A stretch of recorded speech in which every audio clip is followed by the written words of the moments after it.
Opa, boa noite, deputado. Tudo em Boa ordem? noite, meu amigo. Tudo bem? Aqui é Diego Cavalheiro, sou editor-chefe do blog Pensando Direita, que é o maior blog da direita na Paraíba. Uma honra estar Satisfação. entrevistando o senhor aqui hoje. A satisfação é toda minha, Diego, e eu me coloco já à disposição para as eventuais perguntas e indagações que você queira promover, né? Agradecer mais uma vez o convite, abraçar todos os amigos de casa que estão nos assistindo, dizer que é uma satisfação imensa debater política, sobretudo ideologia de direita, né, que a gente defende. Fico feliz em você se interessar pela política e se interessar especificamente por nossa ideologia. Né? Eu entrei na política não para defender pessoas, mas para defender o que eu acredito. E eu acho que a gente pensa mais ou menos de igual forma e fica à vontade para perguntar. Show de bola. Então, deputado, eu queria já iniciar com uma apresentação sua para o pessoal do Pensando Direita que eventualmente não lhe conheça e também já apresentando um pouco de suas bandeiras, as principais que você defende. Olha, eu sou delegado de polícia, sou bacharel em Direito, né, pela Unip em 2002. Sou delegado de polícia no concurso 2003, assumi em 2005.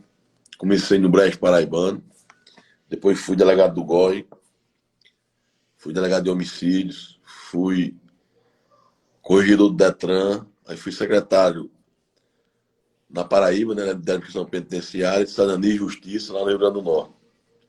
Voltei para Paraíba e resolvi me candidatar, entrei na política motivada pela má gestão de alguns políticos, né?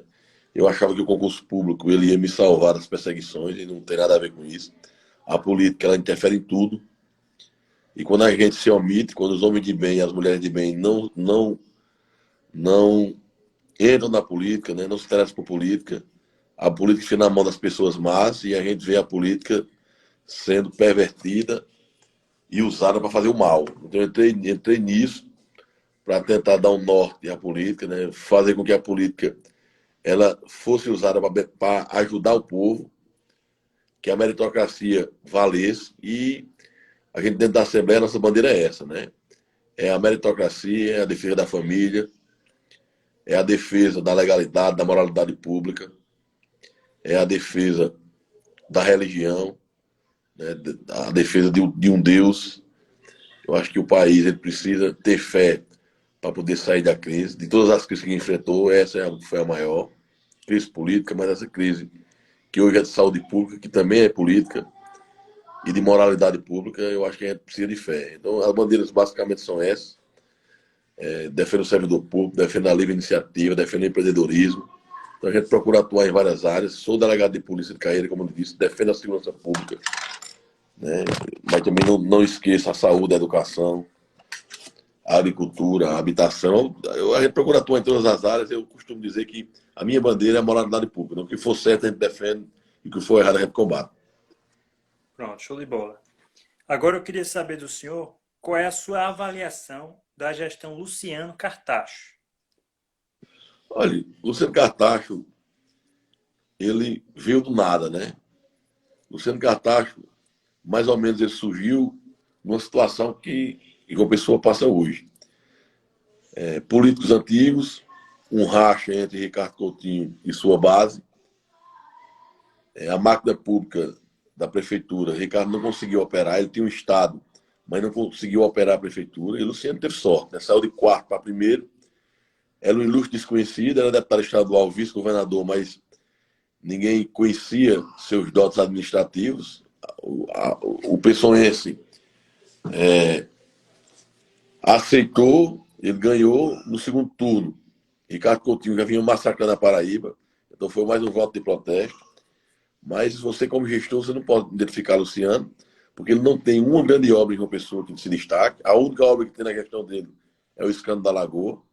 Então eu assim, vejo como um administrador normal que passou pela prefeitura, que não vai fazer falta e nem fez história. Certo.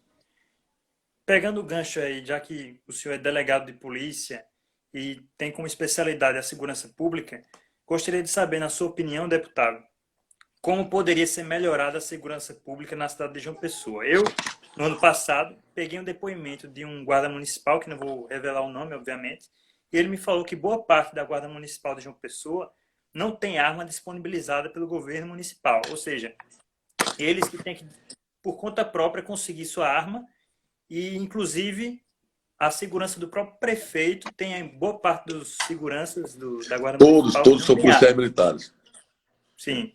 Então, na opinião do senhor, o que poderia ser feito para melhorar a situação da segurança pública de João Pessoa? Olha, a segurança pública de uma pessoa não existe, né? O guarda municipal, ele é tratado como vigia noturno, ele é destinado especificamente a vigiar prédios públicos. É uma função da Guarda Municipal, mas não é a primordial. A Guarda Municipal, ela é uma força auxiliar da Polícia Militar. Ela tem a mesma função da Polícia Militar, só que em âmbito municipal, de prevenir o crime. Então, ela é ostensiva, ela é o braço ostensivo armado do município com a função de prevenir, de evitar que o crime ocorra. Eu participei de uma solenidade, eu acho que no início ou no final de 2018, não, no início de 2018, onde foram entregues alguns portos de armas aos guardas municipais. E pasme, os portos de armas diziam que os guardas municipais só podiam usar revólver 38. Eu não sei como a Polícia Federal emitiu aqueles CRAFs, né, totalmente ilegal. A legislação diz que você pode usar arma de uso restrito e de uso permitido. Mas não diferencia de uso permitido se é pistola ou revólver. E o governo municipal conseguiu inserir nos CRAF e nos portes nas funcionais, na verdade, dos guardas municipais, que eles só poderiam portar revólver. Então, isso é a falta de respeito, a falta de conhecimento. O guarda municipal ele é muito maior do que a administração atual consegue imaginar. O guarda municipal, ele faz, às vezes, sim, na Polícia Militar. Nós sabemos que a Polícia Militar hoje tem pouco menos de 10 mil homens e deveria ter muito mais do que 18 mil. Então, há um déficit de policiais militares na rua para prevenir, e o Guarda Municipal podia fazer isso. Poderia se reforçar a inteligência da Guarda Municipal, para que a Guarda Municipal também identificasse criminosos, né, e conseguisse, em conjunto com as outras polícias, combater a criminalidade. Se você vê a Guarda Municipal de São Paulo, eu não falo só da cidade, mas das cidades do estado de São Paulo, você vê uma atuação gigantesca, de apreensão de armas, de drogas. Mas para isso nós temos que valorizar, capacitar, nós temos que preparar o Guarda Municipal, temos que dar dote de inteligência, de operações especiais, nós temos que criar grupos dentro da Guarda Municipal, grupos de patrulhamento de escola. A gente vê aí também a turma da saúde totalmente desguarnecida nas UPAs e nas demais unidades hospitalares. Poderíamos criar também uma ronda para constantemente patrulhar essas UPAs, né, e dar mais tranquilidade ao profissional de saúde. Então, nós temos, sim, como melhorar a Guarda Municipal. Primeiro, valorizando quem está, depois criando concurso para colocar mais, para aumentar o efetivo. Depois preparando, depois capacitando, depois interligando a Guarda Municipal com as outras instituições policiais, para que eles tenham um know-how e se sintam importante para o Estado para combater a criminalidade, né, na sua faceta preventiva.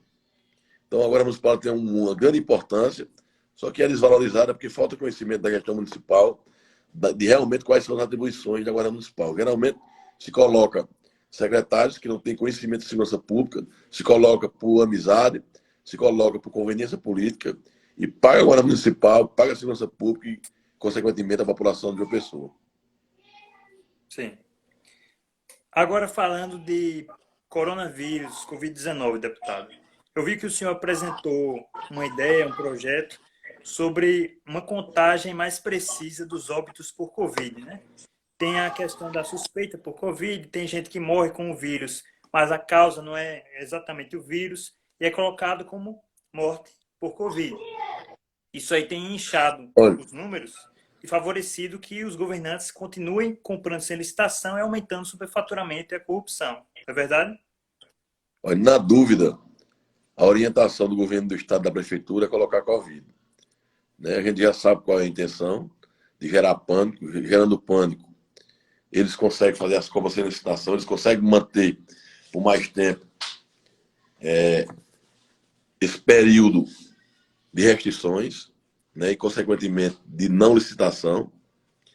Nosso projeto de lei visa proibir que as gestões, né, tanto estadual quanto as municipais, eles coloquem, atestem como vítima, como causa morta a Covid, sem uma testagem, né, sem uma testagem positiva.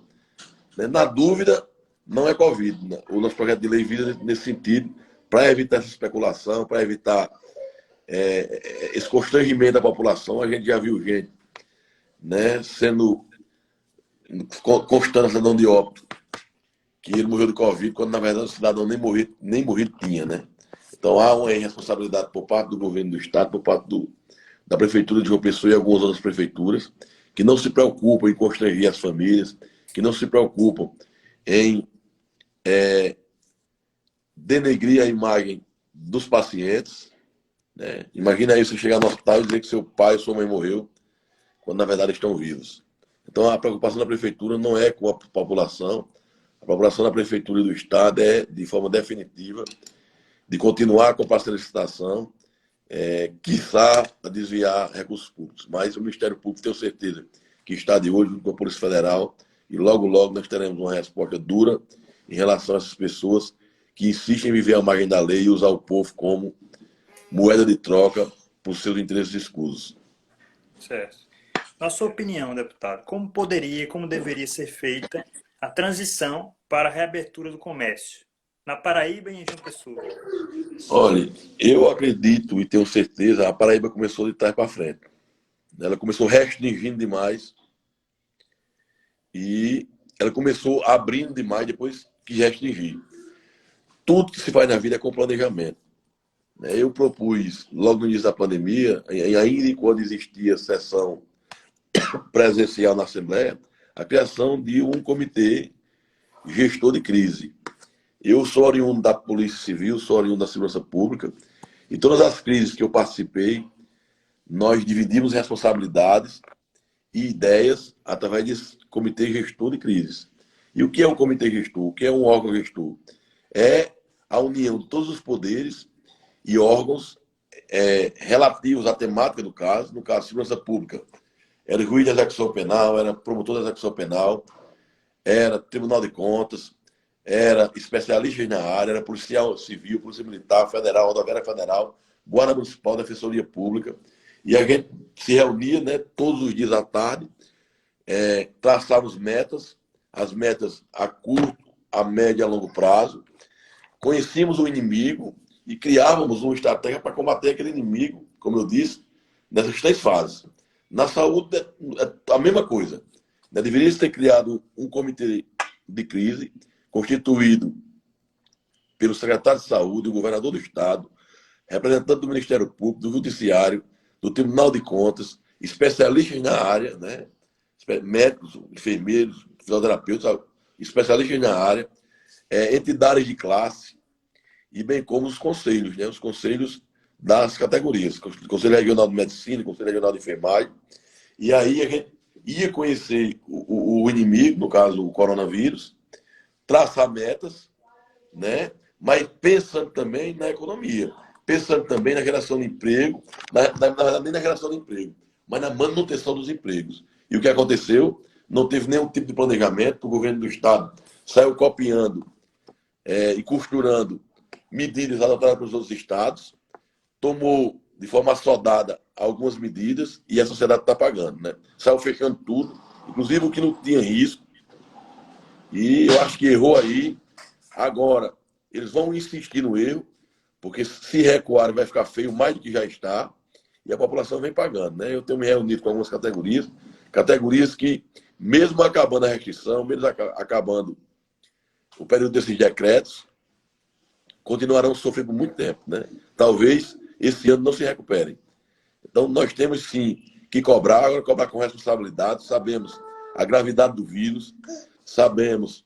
Peraí, chegou um visitante ilustre aqui agora, viu? Um invasor aí, né?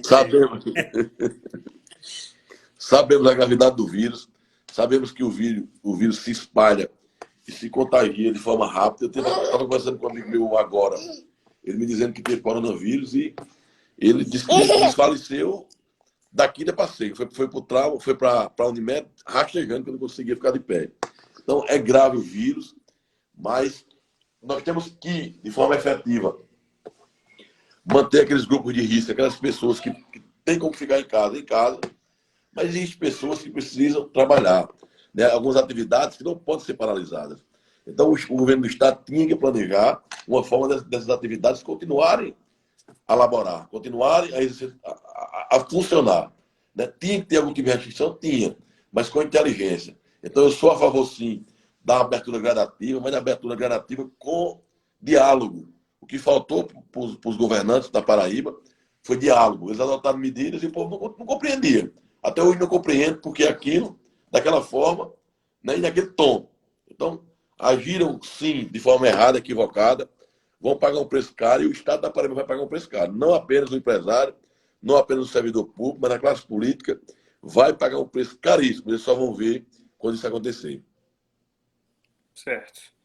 Inclusive, deputado, existem vários dados aí mostrando que a quarentena ela tem sido muito mais danosa, tanto em economia quanto em saúde, do que a própria pandemia propriamente dita, né?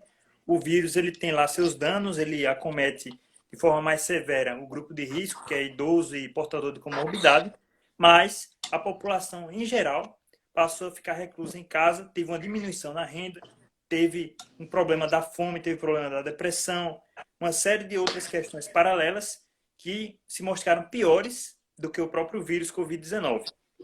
Então, é uma questão realmente complicada e que tem dificultado muito a vida das pessoas. Eu queria saber do senhor agora a respeito de suas ideias para a economia de João Pessoa. A Paraíba é um dos estados que mais depende do funcionalismo público, uma economia muito atrelada ao concurso, cargo comissionado, prestador de serviços. E eu queria saber do senhor como é que faz para a gente avançar a economia, principalmente no setor privado, na capital paraibana. Olha, é impossível hoje o Estado atuar da forma que está atuando, né? Com esse inchaço, como você bem falou. Eu sou a favor, sim, da intervenção mínima, né? Da intervenção inteligente, da intervenção razoável e proporcional. Né? Não existe Estado sem servidor, nunca vai existir, nem pode existir. Atividades essenciais têm que, sim, ficar a cargo do Estado, mas o Estado tem que repensar a forma dessa atuação. Né? Chegou o momento, sim, de chamar a iniciativa privada, nós temos que fazer parcerias no mundo todo. Os estados, né? O Estado, seja a nação, seja os estados federados ou confederados, tem que fazer parceria. É impossível se pensar no Estado que atua de forma isolada, né? Sem a ajuda, sem a colaboração da iniciativa privada. Então, o Estado brasileiro, o Estado paraibano, ele tem que começar, em alguns setores, a chamar a iniciativa privada. Né? Dividir responsabilidades e dividir lucros. Só assim a gente vai conseguir, novamente, oxigenar a economia, fazer com que a classe empresarial, que consequentemente gera emprego e gera renda, e atinge os trabalhadores, ela consiga se movimentar. Né? Por si só, sem incentivo, sem parceria, eu vou falar de comerciante, mas vou falar tratando de empreendedor como um todo. Essas pessoas não conseguirão avançar. Né? Quem é rico vai ficar mais rico ainda, quem é pobre vai ficar mais pobre ainda, e o Estado vai ficar inchado, uma hora vai faltar dinheiro.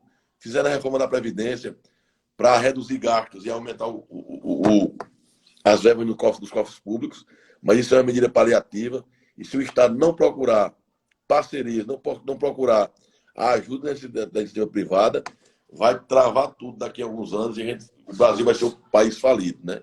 Porque não se vive exclusivamente de salário, o servidor público, e não se vive exclusivamente só de ganhar, só de lucros, sem parceria, no caso da iniciativa privada. Então, a Paraíba é um estado eminentemente de servidores públicos e o Estado precisa de dinheiro para poder pagar esses servidores. Então, o segredo é reduzir esses gastos, reduzir a máquina pública, sobretudo os cargos comissionados, né, e começar a fazer concursos para áreas vitais.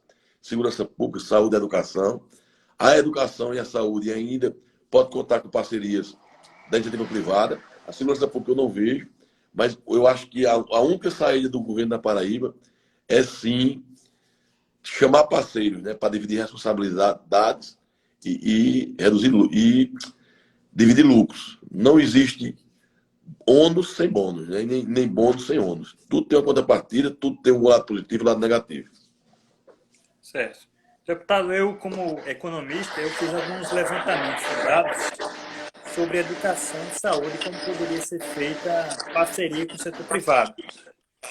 No caso da educação, existe uma política que tem feito sucesso no Chile e em alguns países europeus, que é a questão do voucher na educação. Fazer uma transferência dos alunos da rede pública para a privada de forma gradual. O custo dos Não todo alunos... aluno, né? Os alunos teriam que preencher alguns requisitos, né? Para que ele, como se fosse um prêmio, né? Aquele aluno capacitado, aquele aluno interessado, ele teria a oportunidade de estudar na iniciativa privada, né? Com a divisão de capital por parte do governo. A iniciativa privada entrava com uma coisa, o Estado entrava com outra, né? E a parceria assim se concretizava. Isso, a ideia é exatamente isso. O Estado ele vai bancar a mensalidade gradualmente, por exemplo, colocando só alunos de maternal no início para fazer um É, mas, teste. mas o que na minha concepção, tinha que ter critérios, né? Sim, Critérios objetivos, para que não houvesse aquela velha fuleiragem que há no Brasil, né? Beneficiar, beneficiar B, né? E o interesse público ficar de lado. assim, seria um voucher universal. Quem escolheria a escola privada seria a própria família do beneficiário. Aí seria feita uma transferência gradual da rede pública para a privada, para o alunado, que tem melhores resultados. Isso é comprovado. E também a questão da saúde. O programa Corujão da Saúde, que foi feito até pelo então prefeito João Dória, consistiu em ocupar os hospitais privados com pessoas mais pobres que não tinham condição de pagar planos no horário que não tinha lotação, não tinha pessoas utilizando. Então, como é que o senhor vê esses projetos assim de parceria? Acha que é possível, João Pessoa?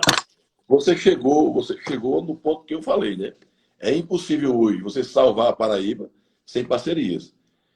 Tem áreas vitais que o Estado não pode abrir mão, né, como a segurança pública, eu citei educação e saúde, que a gente tem como sim fazer parcerias. São áreas vitais, mas que o Estado necessita fazer parcerias para que a população ela se dê conforto. Né? A saúde é um caos.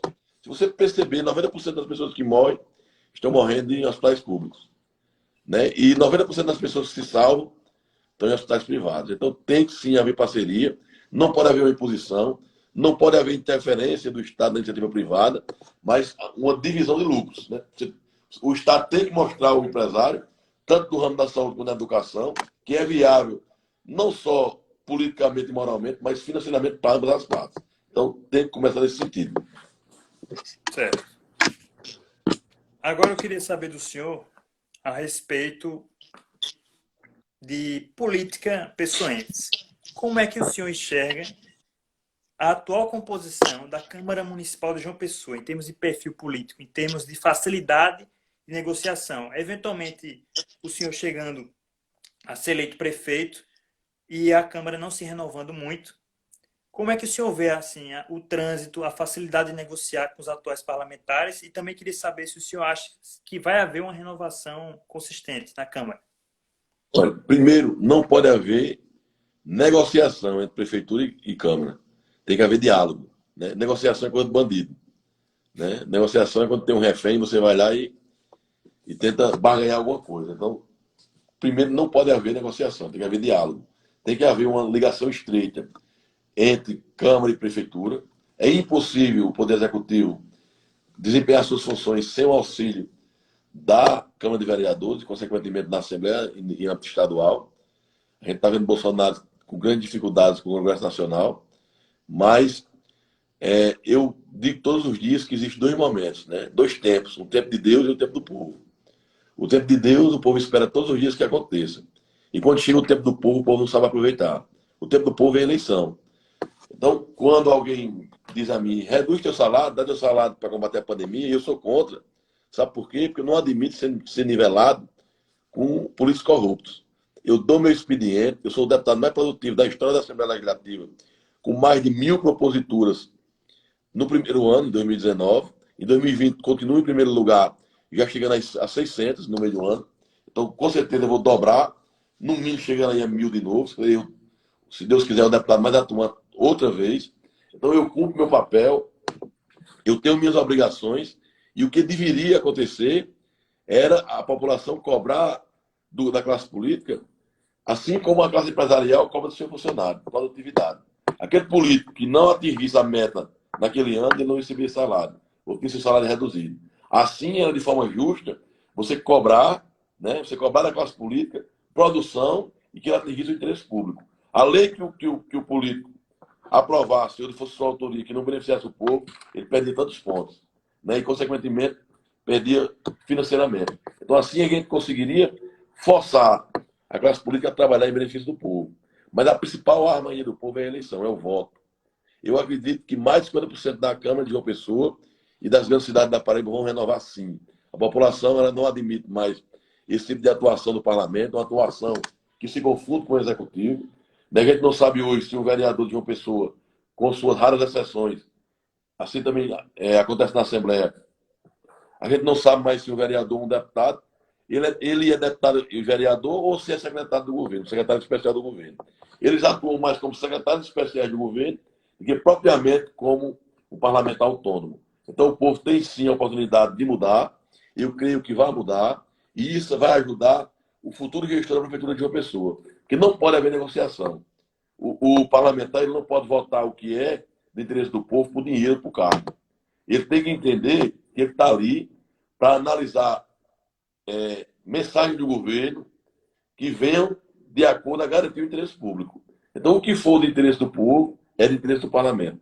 O que não for de interesse do povo não deve ser de interesse do parlamento. Deveria funcionar assim, e eu acredito que com as redes sociais, com pessoas como você, né, que tão novo, se dedica a estudar a política, se dedica a estudar a política, não apenas a nossa política paraibana, mas você já vem com tese do Chile, deve pesquisar, deve estudar, deve tentar compreender a política do mundo, de onde dá certo, né? Então são pessoas como você que estão fazendo e vão fazer a política mudar. Então eu tenho certeza que vai mudar mais de 50%, entrarão deputados, entrarão vereadores com capacidade legislativa, acima de tudo com moral, pessoas que de forma efetiva querem entrar para a história, querem cumprir o seu papel sem nenhum tipo de barganha. Eu sou um deputado que tem uma estrutura da Assembleia, aquela estrutura legal, não tenho nada mais, nada menos, e isso não me faz falta. Porque quando eu me elegi, eu não prometi cargo, não prometi emprego, apesar de algumas pessoas confundirem. Então, a minha missão e a minha proposta de campanha foi atuar nas duas grandes vertentes do parlamento, que é a elaboração de leis e na fiscalização. E eu acho que eu tenho cumprido meu papel, espero continuar firme até o fim do meu mandato. Graças a Deus, tem tudo dado certo, a população ela tem recepcionado bem nosso mandato e espero que Deus me ilumine para continuar assim. Então, eu espero sim a renovação, espero vencer as eleições, se Deus quiser, e encontrar um parlamento maduro, um parlamento responsável, um parlamento probo e um parlamento que queira mudar a política da Paraíba e de João Pessoa, né, com propostas que visem garantir o interesse público. Certo. Eu queria mandar um salve aqui, deputado, para o pessoal que está nos acompanhando agora. Fernando Filho, Oséias, Manda um abraço. Rafael Cristóvão, Salve, Samara, Jonas Neves, Patriota Bruno, fechado com Valber Virgulino, Samara dizendo meu prefeito. Max, João Batista, Peterson da Saúde aí, ó. Show de bola, todo mundo acompanhando a gente. Cirlei, sei lá. Rocha. Pronto. Próxima pergunta, deputado. Hoje, mais cedo, pela tarde ali, saiu a notícia em um blog paraibano de que o senhor estava reunido pela manhã com o cabo Gilberto e com o Nilvan Ferreira. Era uma reunião privada. Queria saber do senhor se existe alguma possibilidade de vocês apoiar uma candidatura única. Seria, por exemplo, só a sua ou só a de Nilvan, ou um apoio no segundo turno. Como é que pensa a respeito disso? Olha, na política, quem está fora às vezes não consegue compreender, né? Às vezes você pega na mão de um adversário, né, até de um inimigo, e o povo diz, você mete o pau naquele cara, abraçou o cara, tirou uma foto com o cara. Na política a gente tem que ter urbanidade, tá entendendo? O político ele tem que ter responsabilidade, humanidade, ele tem que agir com educação, né? Acima de tudo com coerência e com tranquilidade. Então eu não vou me negar nunca a conversar com ninguém. Nos encontramos, eu e o Nilvan, batemos um papo, falamos de política, né? Não nos aprofundamos no tema de quem vai ser vice e quem não vai. Eu adianto a você que o nosso projeto político, unido com o deputado Cabo Gilberto, é de fortalecer a direita. Eu acredito e provo que o único candidato de direita hoje, raiz, sou eu. Aí você vai dizer, como é que você diz isso? Você pega o meu histórico, meu passado, e pega dos outros que estão se dizendo de direita. Veja a minha trajetória. Né? Há 10 anos atrás, 15 anos atrás, eu defendi o que eu defendo. Né? Eu estava do mesmo lado. Aí você pega o passado dessas pessoas e veja há 10 anos atrás onde eles estavam, o que eles defendiam. Então a gente sabe se é de direita e quem não é.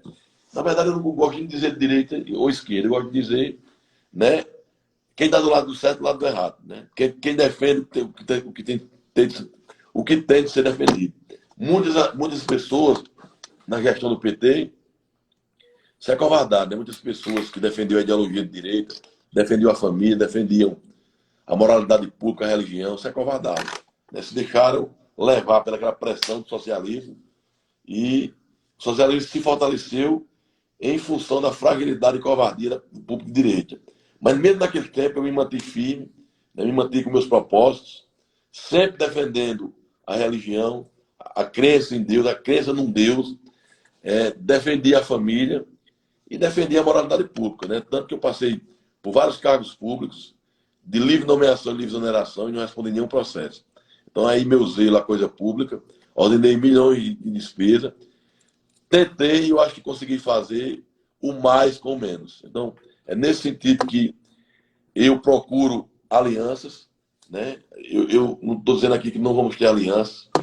A gente pretende caminhar com pessoas que têm um propósito igual ao nosso, né? Que pensam igual a gente, para que não destoem. O meu vice, adiante também, eu não serei vice de ninguém.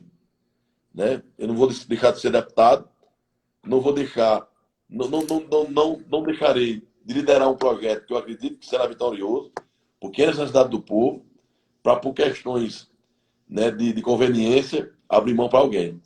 Né? Se eu não tiver condições de ser candidato, tenha certeza que eu não serei vice de ninguém, eu não serei candidato. Mas tudo caminha e está dando certo para que eu seja. A gente tem já conversado. Vou manter o diálogo, vou manter as conversas, mas sempre com pessoas que pensam igual a mim. Um vice-prefeito é um cargo muito importante. Infelizmente, na Paraíba, o cargo de vice-prefeito, seja no município, seja no estado, virou uma peça meramente ilustrativa e figurativa. O vice-prefeito é um cara que tem dinheiro, ou filho de um grupo político que tem voto ao dinheiro, que jogam lá para dar um emprego ao cara, tá entendendo? O cara não tem nenhum tipo de força dentro da sociedade, ele não agrega ao prefeito. O que ele agrega é financeiramente ou com votos, mas ele não agrega para a gestão. O vice-prefeito é a segunda pessoa depois do prefeito. Na falta do prefeito, quem atua é o vice-prefeito. Então, daí, o vice-prefeito ele tem que ser para e passo ao prefeito. Ele não pode estar acima nem abaixo. Ele tem que estar ao lado. Ele tem que somar, ele tem que agregar. Ele tem que trazer na sua pessoa a capacidade de gestão que ajude ao prefeito a administrar. Então, ele é o complemento das falhas do prefeito. Então, é muito importante o cargo de prefeito. Nós temos que pensar e repensar quando batemos um martelo para escolher um vice-prefeito. Porque o meu vice-prefeito será aquele que vem para ajudar, vem para agregar, para somar. Ele vem suprir a minha falha e eu suprir as falhas dele. E tudo em benefício do povo. Não pode ser qualquer um.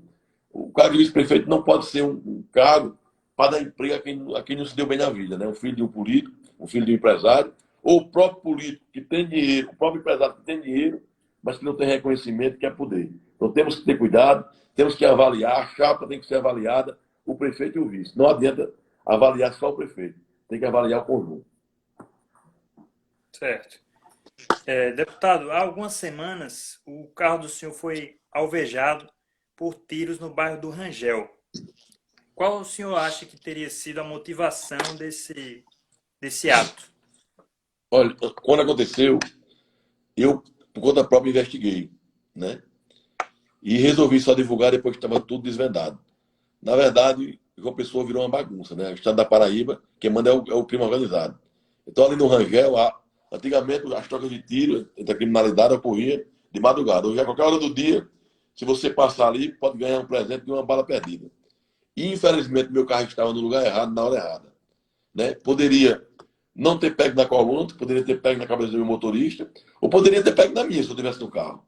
Então, na verdade, o que houve foi uma briga de facções e sobrou 3 tipos para o meu carro, em direção ao meu carro, sendo que um atingiu. Quando nós desandamos, eu resolvi divulgar para mostrar à segurança pública que ela é seletiva, né? Se fosse um deputado de situação, se fosse Luiz Couto, tinha helicóptero sobrevoando a favela, tinha dezenas de policiais federais fazendo a segurança dele, mas como foi em mim, o atentado foi contra, né, um bem que eu usufruo, o Estado silenciou, mas graças a Deus eu não crio expectativas com ninguém, eu procuro não depender de ninguém e meus problemas resolvo eu e minha equipe. Certo. Agora eu queria mudar um pouco de assunto e falar do panorama nacional, deputado. Queria saber como é que o senhor vê o governo Bolsonaro e, na sua opinião, onde ele erra e onde ele acerta. Olha, Bolsonaro, eu sou eleitor de Bolsonaro e estou ficado com Bolsonaro. Para logo arrematar a conversa e deixar espantar qualquer dúvida. Bolsonaro, como qualquer governo, ele tem os acertos e tem os erros. Eu acho que ele acerta mais do que erra. Ele errou inicialmente com algumas escolhas, né, de ministros da sua equipe. Eu acho que ele poderia ter avaliado mais, mas de certa forma ele quis satisfazer a sociedade e escolheu, em alguns casos, pessoas que não estavam comprometidas com a sua gestão. O presidente, o presidente, o governador, o prefeito, o secretário, ele tem que estar ao seu redor constituído por pessoas de sua confiança. Aquele negócio de dizer, não, a meritocracia vale para os cargos abaixo. Mas para aquelas pessoas que estão ligadas direto ao presidente, tem que ser de confiança do presidente. Tem que falar a mesma fala, tem que cantar a mesma música, tem que agir com as mesmas condutas. Né? Se o presidente disser que esse telefone é uma galinha, vai ter que ser uma galinha, tá entendendo? Porque o presidente, ele não precisa dar satisfação ao subordinado. Às vezes a gente diz uma coisa, tentando chegar em outro canto, é estratégia. Na segurança pública é assim. Às vezes a gente diz uma coisa, acaba dizendo, mas o senhor está errado. Não é assim, não. Eu digo, amigo, faz o que eu estou dizendo, porque eu estou querendo chegar aqui. Né? Você vai, lá na frente você vai entender. Eu não vou lhe dizer agora porque eu não preciso dizer, eu sou chefe. Né? E isso funciona com o presidente. Ele fez algumas escolhas. Eu acho que em alguns pontos ele está partindo para o lado do extremismo. O extremismo não é interessante. Né? A gente não pode estar em cima do muro, mas os extremos, ele é prejudicial à democracia. Então, vez por outra, eu noto que ele se aproxima um pouco do extremismo e isso prejudica. Isso prejudica a democracia e isso prejudica a gestão dele. Em relação a essa briga dele com o Congresso, com o STF, ele está coberto de razão. Né? Se ele continuar a ficar com aquela conversa fiada com o STF e com o Congresso, ele vai ser engolido, ele vai ser impeachmentado. Né? Tudo caminhava para os caras terem para fora. O que é que ele fez? Ele jogou o povo, que é quem está do lado dele. Eu não acredito nos militares. Né? Eu acredito nessa mão aqui dos militares. O resto é um bocado, com todo respeito, de pessoas de ideologia socialista, que são de esquerda, grande parte da culpa do Exército, da Marinha Aeronáutica, e outros são as pessoas que querem ficar com a boquinha aberta, só recebendo a comida, né? Não querem se esforçar para nada. Então, se depender das Forças Armadas, o Bolsonaro cai. Né? A única força que sustenta Bolsonaro hoje é o povo. E ele tem trabalhado muito bem com o povo, ele tem estimulado o povo, e é totalmente legal, é totalmente salutar essa cobrança do Judiciário. O Judiciário do Brasil nunca foi cobrado. Né? O STF, principalmente, há anos deixou de ser um órgão judicante e passou a ser um órgão político. Esqueceu a legislação, esqueceu de cumprir a legalidade e hoje decide de acordo com a sua conveniência. Na verdade, nós não temos ministro, na sua maioria. Nós temos representantes de partido dentro do STF.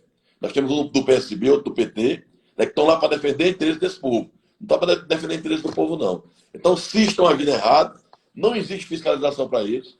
O Executivo, todo mundo fiscaliza. O Legislativo, todo mundo chama de ladrão. E o Judiciário, quem é que fiscaliza? Né? Eles casam e batizam, não dá em nada. Então, está na hora, sim, do povo cobrar, do povo intimidar, do povo mostrar às pessoas de que o Brasil não é dele, o Brasil é do povo. Bolsonaro tem acertado muito nesse sentido. Ele não vai cair porque conta com o apoio do povo e o povo, o poder emana do povo. Já dizia a Constituição e na prática a gente está vendo isso de forma efetiva. Certo. Hoje, mais cedo, foi mais ou menos no final da tarde, o ministro Abraham Weintraub, da Educação, saiu do governo, né? Saiu do Ministério da Educação. Ele anunciou a saída ao lado do presidente num vídeo de 3 minutos e os dois estavam emocionados, né? Ele falou que estava tendo a segurança ameaçada e que iria trabalhar agora no Banco Mundial como um diretor. E nós sabemos, assim, quem acompanha o contexto da política nacional sabe que o STF, os ministros, bem como os deputados do Centrão e senadores, estavam pressionando o governo a tirar Weintraub da pasta, porque ele, entre aspas, causaria um mal-estar entre os poderes. Porque ele falou aquilo lá que mandaria prender os vagabundos do STF, entre aspas, na reunião que foi vazada, né? Como é que o senhor vê essa saída e esse contexto todo aí que eu expliquei? Olha, meus aplausos, meu respeito e minha continência ao ministro da Saúde, ao ministro da Educação. Eu não vou nem dizer o nome, porque eu não vou acertar nem a pau. Então, eu vou chamar de ministro da Saúde, da Educação. O Bolsonaro precisa de ministro daquele naipe, tá entendendo? De um soldado que dá a sua vida em favor da pátria. O ministro da Educação, na verdade, ele não saiu nem foi demitido. Ele deu sua vida para proteger o presidente e, consequentemente, proteger o Brasil, proteger a pátria, né? Estrategicamente, foi interessante essa saída. Nós sabemos que todos os dias o Congresso Nacional e o STF procuram culpados dentro do governo para enfraquecer e para desgastar o presidente, mas, graças a Deus, o presidente está agindo com estratégia, né? E os ministros estão compreendendo isso, né? Os ministros, às vezes, estão sendo forçados a entregar sua vida, como o ministro da Educação entregou hoje, para salvar o projeto, a missão, né, que é o Brasil acima de tudo, Deus acima de tudo. Então, de parabéns ao ministro, de parabéns ao presidente Bolsonaro por saber conduzir essa crise, e agora fica sem discurso o STF e o Congresso. Vou inventar o que agora? É acordar, a gente dormir hoje, acordar amanhã e saber o que é que vem do STF e do Congresso em relação ao governo federal, né? Porque todo dia eles inventam uma coisa para desgastar, mas isso só está fortalecendo. Bolsonaro é igual a pão, né? Massa. Quanto mais bate, mais ele cresce. Sim. E, assim, já pegando o gancho aí, a questão do STF e tal, tem tido aí, ultimamente, muita repercussão na mídia a questão de inquéritos que tem como alvo militantes e jornalistas bolsonaristas, né? A questão do inquérito das fake news, né? Que é inconstitucional, porque não pode ser o julgador, a vítima, a mesma pessoa, e quem acusa também. Quem acusa não pode ser a vítima e o julgador ao mesmo tempo. E tem também o inquérito que investiga, entre aspas, a organização de atos antidemocráticos, que, no caso, se refere às manifestações de bolsonaristas a favor do governo. Como é que o senhor vê esses inquéritos e essas constantes intimidações contra jornalistas e militantes bolsonaristas? Olha, o STF ele está dando um mau exemplo, né? O STF, o órgão que deveria dar bom exemplo para o Brasil e a democracia, está fazendo tudo errado. Como eu disse, existem representantes partidários dentro do STF que estão se avorando do poder que tem para cometer ilegalidade. Você presenciou, eu presenciei, no tempo do presidente Lula no poder, os sem-terras invadirem prédios públicos, rodovias, né, fazer todo tipo de baderna e em nenhum momento o STF ou qualquer órgão judicante ou de fiscalização tomou nenhuma providência, né? As pessoas faziam o que queriam, eram aplaudidas, né, na verdade. Hoje é o povo. Antigamente ia-se para a rua protestar, eu não sei porquê, não era por trabalho, não era por emprego, protestava-se por baderna mesmo. Hoje a população vai para a rua protestar por moralidade pública, protestar por honestidade, protestar por combate à corrupção e por emprego, e o que é que ganha? Né? O governo, o Congresso Nacional, que deveria estar do lado do povo, e o STF, que deveria estar prezando e zelando pela lei, cometendo atos de ilegalidade. Imagina se essa moda pega. Imagina se a Assembleia Legislativa instaura um inquérito para apurar crimes do governador do Estado. Eu sou um deputado, eu faço um inquérito, eu sou a vítima, eu sou o delegado, eu sou o promotor, eu sou o juiz, eu sou o desembargador e eu condeno o cara. E aí? Se essa moda pega, se todo poder quiser investigar por conta própria, né, vai haver uma bagunça administrativa e institucional no Brasil e o Brasil vai virar um Estado anarco. o Brasil caminha, né, com as ações do STF e do Congresso para a anarquia, né, e eles estão pedindo uma intervenção militar. Há muito tempo o Congresso Nacional e o STF estão dizendo: militares, tome conta porque a gente vai acabar o Brasil. Mas, infelizmente, os nossos militares não têm essa garra. Né? Há muito tempo, a geração que comanda hoje as Forças Armadas não foram criados em guerra, não foram labutados na guerra. Né? Então, são pessoas que não sabem o que fazem. Né? São pessoas que têm o poder, são pessoas que têm a atribuição constitucional, mas estão deixando passar esse momento histórico de chamar o feito da hora e botar o Brasil nos eixos. Certo. Pelo que eu percebi, o senhor acredita realmente que os militares eles têm o poder moderador constitucional. Na verdade, o artigo 142, na sua opinião, ele delega isso. Concordo com isso aí, mas infelizmente eu não vejo, né, os militares com essa força para querer se apossar desse poder. Né? Eles vão tentar empurrar com a barriga até quando der, e graças a Deus tem um povo para sustentar a democracia, sustentar a república e consequentemente, né, evitar que um grupo de juízes a serviço de partidos políticos, né, passe a administrar o Brasil. Porque o STF está faltando isso. Daqui a pouco o STF está exonerando ministro, está nomeando ministro, né, está dizendo que o dinheiro vai sair daqui e vai para ali, né, fazendo o que eles não conseguem fazer. Eles não têm recursos para isso, eles não têm capacidade para isso.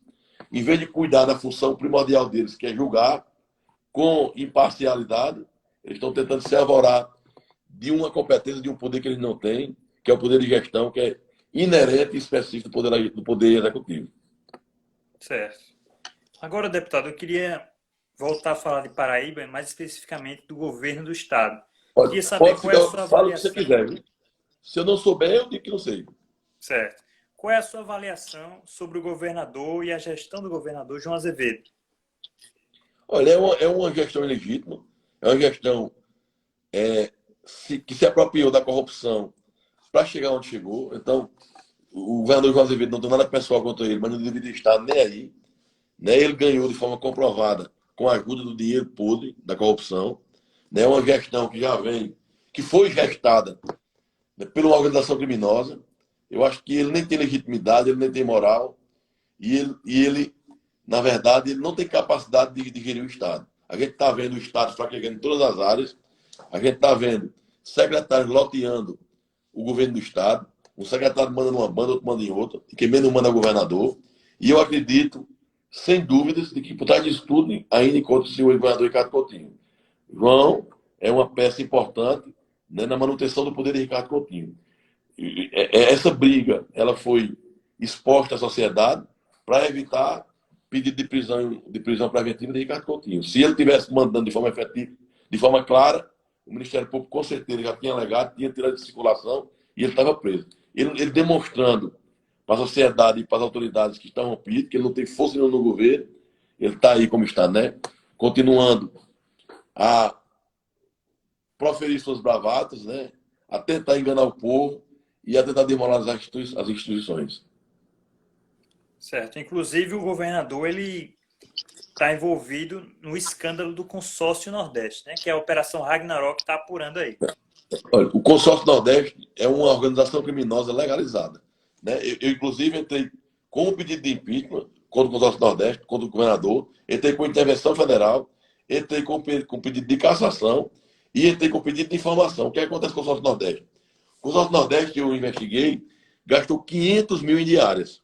Né? Como é que todo mundo está trancado, fica em casa, né? E você gasta diária? Cada governador tem um avião para ir para a reunião. E para que 500 mil em diárias? Então, há gastos sem comprovação, há nomeações de servidores sem critérios e, resumidamente, falta transparência. Como é que vários governadores se unem, gastando milhões de dinheiro, superfaturamento em cima de respirador que comprou e não veio, e não há nada sobre esse consórcio e nem o site. Não há transparência. Ou seja, esse consórcio Nordeste ele é inconstitucional. Ele fere frontalmente os princípios constitucionais da moralidade, da eficiência, da transparência, da moralidade pública, da probidade, né, da impessoalidade. Né? Qual o critério de nomear? Tem salário de R$19 mil.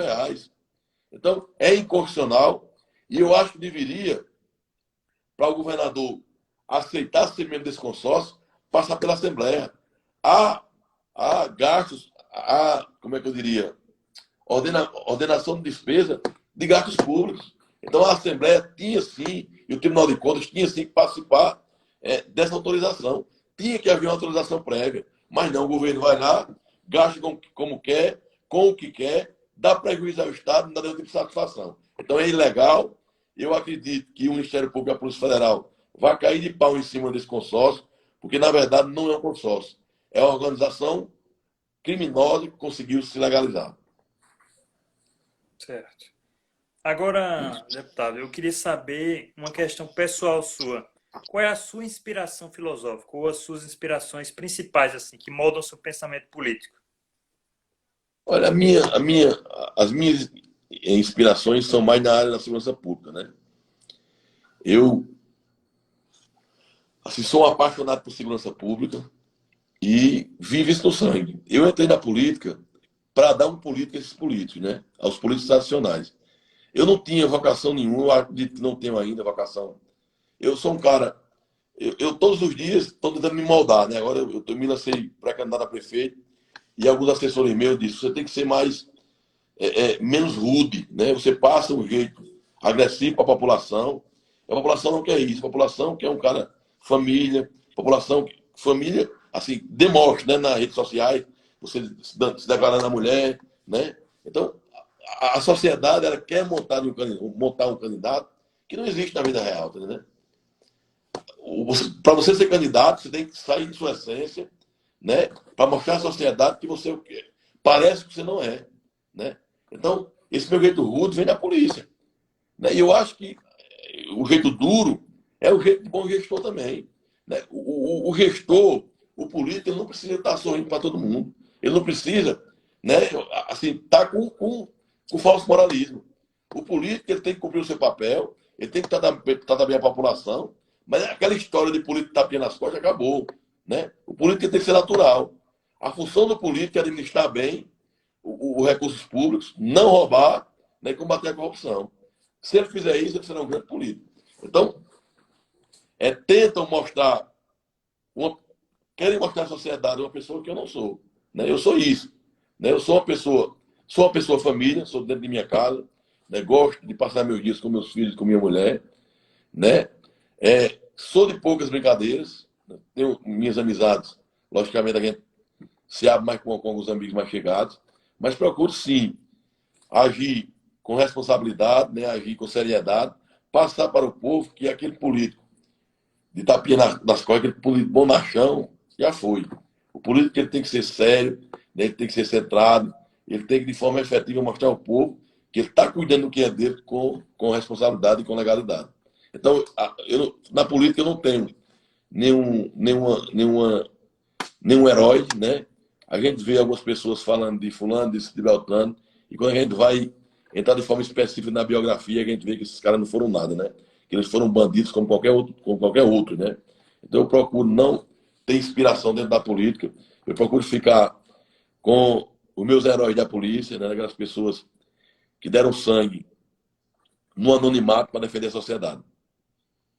Certo. E, inclusive, deputado, eu queria já aconselhar o senhor aqui com a minha humilde opinião, que não siga Diga. essas orientações aí, para o senhor mostrar ser uma pessoa que não é. Porque o Não, povo não. realmente gosta de autenticidade, né? Bolsonaro provou isso aí. O pessoal antigamente do PSDB e de partidos semelhantes colocava um pessoal almofadinha, né? Que queria ser educadinho.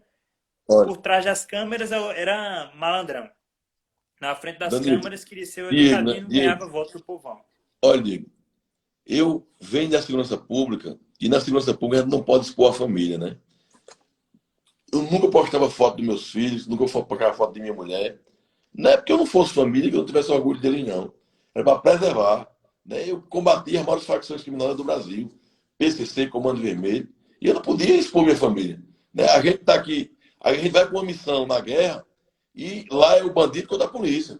Né? A família fica de lado. Então eu ia expor minha família para quê? Mas eu tinha vontade de mostrar meus filhos, particularmente e humildemente. Eu acho meus filhos muito bonitos, né? Assim, são de capa de revista. E eu queria mostrar ao povo minha família. Né? Mas, assim, o tempo que eu passei combatendo o crime, o tempo que eu passei me preservando, fez com que eu criasse um cotidiano de não expor minha família, né? Não expor minha casa. Mas aos poucos eu venho, né, conseguindo mostrar como eu sou dentro de casa, né? Porque infelizmente a política ela exige isso. Mas, como eu disse, eu sou um pouco mais fechado porque isso é a minha formação policial. O policial ele é fechado porque ele não pode estar expondo a família, colocar em risco as pessoas que não merecem ser colocadas em risco. Sim. Então, candidato, já estou chamando de candidato, então, Amém. deputado, a live ela vai encerrar daqui a 1 minuto e eu queria já me despedir do senhor, agradecer a disponibilidade, o tempo e a entrevista. Queria pedir também que quem não segue o Pensando Direita passe a seguir e quem não segue o deputado passe a segui-lo também nas redes Me sociais. ajude. Diego, meu amigo, obrigado pelo bate-papo. Você é um cara muito inteligente, vai em frente, tá entendendo? O Brasil e a Paraíba precisam de jovens como você, que sabem o que quer, né? Sabem o que quer com tecnicismo. Você estuda, você vê o que é certo, o que é errado e defende o que é certo. Não estou dizendo que a direita está certa em tudo. Eu estou dizendo que nós estamos menos errados. Né? A gente não tem interesse em nada, a gente tem interesse em mudar o país e o Estado. Então, de parabéns você, de parabéns ao seu canal. Com certeza irei divulgar e espero ser convidado outras vezes para a gente discutir política, qualquer área que você quiser. Porque também com você eu aprendi muito e espero também que você tenha aprendido. Então, estamos juntos, meu amigo. Boa noite. Um abraço a todo mundo de casa e vamos em frente. Então é isso.